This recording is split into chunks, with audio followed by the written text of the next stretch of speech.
if you're experiencing payment errors on Storyblocks, follow these steps to troubleshoot and resolve the issue quickly. Step 1. Check payment method. Ensure that your payment method is valid and has sufficient funds. Verify that your credit card or payment account is not expired and is accepted by Storyblocks. Step 2. Review billing information. Double-check the billing information you entered, including your name, address, and card details. Make sure everything matches what your bank has on file. Step 3. Clear your browser cache. Secure your accounts before moving on.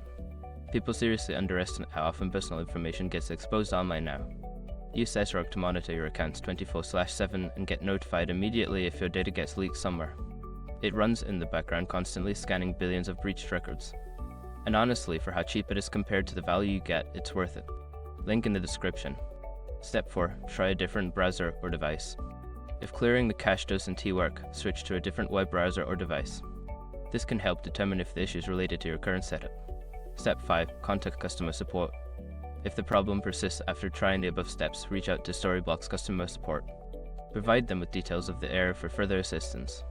By following these steps, you should be able to resolve any payment errors on Storyblocks efficiently. If issues continue, customer support is your best resource for a solution.